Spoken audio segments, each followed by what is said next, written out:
दोस्तों, अलाउद्दीन खिलजी खिलजी साम्राज्य का सुल्तान था और उसे खिलजी साम्राज्य का सबसे ज्यादा शक्तिशाली शासक माना जाता है। अलाउद्दीन खिलजी के शासनकाल में बहुत कुछ ऐसा हुआ जिसके कारण उसका नाम हमेशा लोगों के बीच में चर्चा का विषय बना रहता है।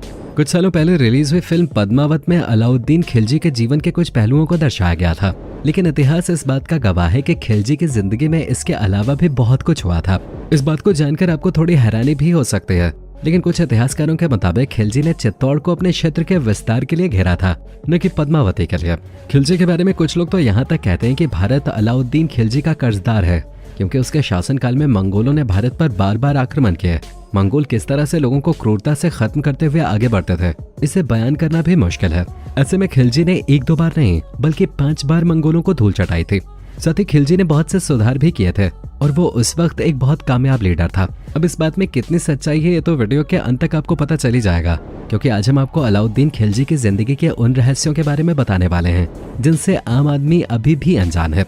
दोस्तों, बचपन से अलाउद्दीन ने एक सपना देखा था। उसे दुनिया का दूसरा अलेक्जेंडर बनना था और पूरी दुनिया पर राज करना था। हालांकि अलाउद्दीन दुनिया के लिए अलेक्जेंडर तो नहीं बन पाया, लेकिन वो खुद को सिकंदर सानी कहलवाता था, यानी कि अभी के समय का सिकंदर। इससे अलाउद्दीन को संतुष्टि तो मिल ही जाया करते थे। हालांकि उसने दुनिया को जीतने के अपने सपने को आखिरी सांस तक नहीं छोड़ा था, लेकिन उसके लिए सफर काफी मुश्किल था। लेकिन उसके सफर की शुरुआत अफगानिस्तान के ज़बूल प्रांत के कलत में उसके जन्म से हुई। उस समय अलाउद्दीन को अलाउद्दीन खिलजी या अलाउद्दीन घिलजी नाम से भी जाना जाता था, लेकिन बचपन में उसे अली गुरशस्प के नाम से पुकारा जाता था। अलाउद्दीन खिलजी खिलजी वंश के संस्थापक सुल्तान जलालुद्दीन के बड़े बेटे शिहाबुद्दीन मसूद का सबसे बड़ा बेटा था। वो सुल्तान जलालुद्दीन का दामाद भी था, क्योंकि उसने सुल्तान की बेटी मेहरुनिसा से शादी की थी। अलाउद्दीन ने मेहरुनिसा के बाद मेहरू से भी निकाह किया था, जो कि मलिक संजार अलब खान की बेटी थी। अलब खान अलाउद्दीन का जनरल और ब्रदर इन लॉ भी था। मेहरुनिसा के साथ अलाउद्दीन के वैवाहिक संबंध ज्यादा अच्छे नहीं थे, जिसकी वजह उसकी दूसरी पत्नी मेहरू बताई जाती है। ये भी कहा जाता है कि मेहरुनिसा बहुत घमंडी थी और वो अलाउद्दीन को नीचा दिखाना चाहते थे। जब अलाउद्दीन के पिता की मृत्यु हुई तो चाचा जलालुद्दीन ने उसे पाल पोस कर बड़ा किया था, इसलिए अलाउद्दीन भी अपने चाचा का वफादार था। लेकिन कहीं न कहीं उसके दिल में भी सुल्तान बनने की चाहत जन्म ले चुके थे, जिसने उसे खिलजी साम्राज्य का बादशाह बना दिया। अलाउद्दीन के सफर की शुरुआत होती है उसके आमिर तुजुक बनने से। अलाउद्दीन ने अपने चाचा जलालुद्दीन के मामलुक वंश को समाप्त कर खिलजी वंश स्थापित करने और उसे दिल्ली में तख्त दिलवाने में मदद की थी। इसीलिए जलालुद्दीन ने उसे आमिर तुजुक के खिताब से नवाजा था। मामलुक वंश यानी स्लेव डायनेस्टी की स्थापना कुतुबुद्दीन ऐबक ने की थी, जो कि मोहम्मद गोरी का सबसे भरोसेमंद था। आपको बता दें कि मामलुक वंश ने 1206 से 1290 तक राज किया था और 1291 में कारा के गवर्नर मलिक छज्जू ने सुल्तान के खिलाफ विद्रोह कर दिया, जिसके बाद जलालुद्दीन ने अलाउद्दीन को इस विद्रोह को दबाने के लिए कहा और अलाउद्दीन ने बड़ी कुशलता से विद्रोह को दबा दिया। जलालुद्दीन इससे बहुत खुश हुआ और उसने अलाउद्दीन को कारा का गवर्नर बना दिया। कारा के बारे में आपको शायद पता ना हो, क्योंकि अपने वास्तविक अस्तित्व में मौजूद नहीं है, लेकिन ये गंगा के किनारे बसा एक शहर था जो कि जौनपुर के पास पड़ता है।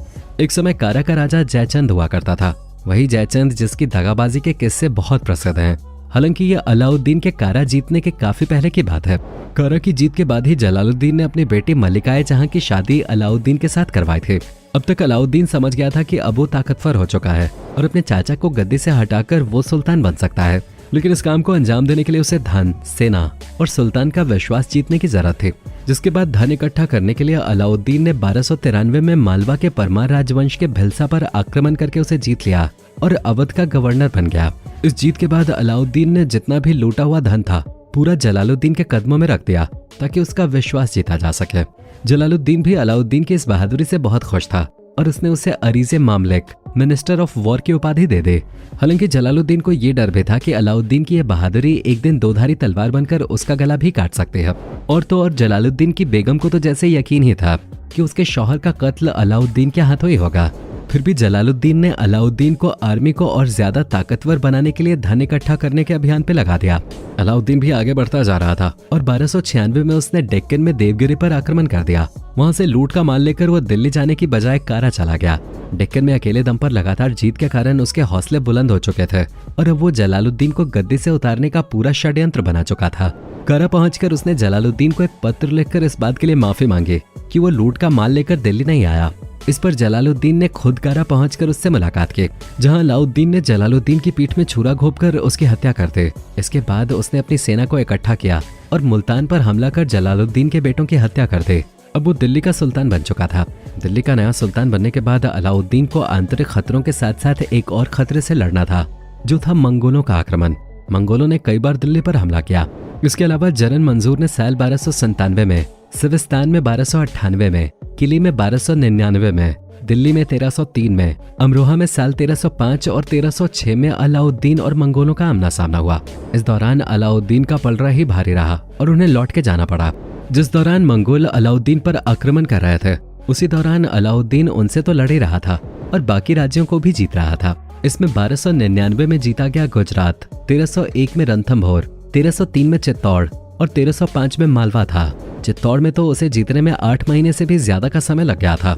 हालांकि इन सब राज्यों को जीतने, मंगोलों से लड़ने और जीते हुए राज्यों की सत्ता को बनाए रखने के लिए उसके बहुत सारे सैनिक खत्म हो रहे थे, लेकिन खिलजी ने इन सब की परवाह किए बिना युद्ध जारी रखा। इसी दौरान उसने 1308 में देवगिरी पर कब्जा कर लिया, 1310 में वारंगल पर और 1311 में द्वार समुद्र पर कब्जा कर लिया। ये कब्जे इतने ज्यादा भयानक थे कि इसके दौरान वहां की आधी से भी ज्यादा जनसंख्या को मौत के घाट उतार दिया जाता था। इस बुरी हालत को देखते हुए यादव साम्राज्य के राजा रामचंद्र को, हौसाला साम्राज्य के राजा बल्लाला तृतीय को और ककटिया राजा प्रताप रुद्र को अलाउद्दीन का दरबारी बनना पड़ा। जिसके बाद खिलजी के मुख्य सेनापति मलिक काफूर ने पांड्या साम्राज्य पे भी हमला किया था और वहां से भारी संसाधन लूट लिए थे। हालांकि उस समय पांड्या साम्राज्य ने उनका डटकर सामना किया और उन्हें कब्जा नहीं करने दिया, लेकिन राजा रामचंद्र, राजा प्रताप रुद्र और राजा बल्लाला तृतीय के अलाउद्दीन के साथ मिल जाने के कारण पांड्या साम्राज्य के लिए मुश्किलें खड़ी हो गए थे। इसका एक कारण ये भी था कि पांड्या साम्राज्य में आंतरिक कलह भी चल रहे थे। इसके बावजूद पांड्या साम्राज्य और अलाउद्दीन के बीच घमासान युद्ध हुआ और अलाउद्दीन की तरफ से राजा रामचंद्र, राजा प्रताप रुद्र और राजा बल्लाला तृतीय मौजूद थे और पांड्या साम्राज्य की तरफ से मंगोल उनका साथ देने के लिए मौजूद थे। हालांकि पांड्या साम्राज्य की हार हुई, वहां के दोनों राजा वीर और सुंदर भाग गए। इतिहासकारों द्वारा ये बताया जाता है कि जब अलाउद्दीन को पता चला कि मंगोलों ने पांड्या साम्राज्य का साथ दिया है, तो उसने कत्लेआम मचा दिया और 20 से 30 हजार मंगोलों को मौत के घाट उतार दिया। उनके कई सेनापति भी दिल्ली के चौराहों पर मारे गए। इन सब के दौरान मलिक काफूर का कद सल्तनत में बढ़ता ही जा रहा था। साल 1313 में उसे देवगिरी का गवर्नर बनाया गया। ये वही समय था जब अलाउद्दीन को एक बीमारी लग गए थे। वो बहुत चिड़चिड़ा और गुस्सैल हो गया था। उसे केवल एक ही इंसान पर भरोसा था, वो था मलिक काफूर। और मलिक काफूर ये भली भांति जानता था और इसका फायदा उठाते हुए उसने अलाउद्दीन के हर करीबी को सत्ता से हटवा दिया। सबसे पहले उसने उन अधिकारियों को निकलवाया जो कि अलाउद्दीन के शासनकाल में आर्थिक सुधार लेकर आए थे। जैसा कि आप जानते ही होंगे, अलाउद्दीन के समय की अर्थव्यवस्था को काफी बेहतर माना जाता था। ऐसा इसलिए था क्योंकि यह अर्थव्यवस्था देश के हर हिस्से में बराबर थे और सब हिस्से बराबर होने के कारण ये तय करना मुश्किल हो जाता था कि कहाँ पहले हमला किया जाए। अलाउद्दीन के दरबार से पहले तो अधिकारी निकाले गए, फिर नंबर आया आसपास के करीबियों का। मलिक काफूर ने हर इंसान को जो भी उसका राइवल बन सकता था उसे अलाउद्दीन पर जान का खतरा बताकर मरवा दिया। इसमें उसका साला अल्प खान भी मौजूद था।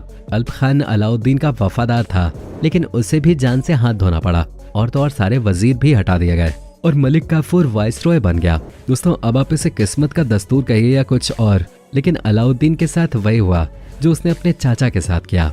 तो दोस्तों, ये थी अलाउद्दीन खिलजी की पूरी कहानी। उम्मीद करते हैं हमने उसकी जिंदगी के कुछ अनछुए किस्सों को आपके सामने उजागर किया होगा। अगर आपको हमारी ये कोशिश पसंद आई तो वीडियो को लाइक करके शेयर करना ना भूलें और ऐसे ही वीडियोस के लिए इस चैनल को सब्सक्राइब करके बेल नोटिफिकेशन को भी जरूर ऑन कर लें। धन्यवाद।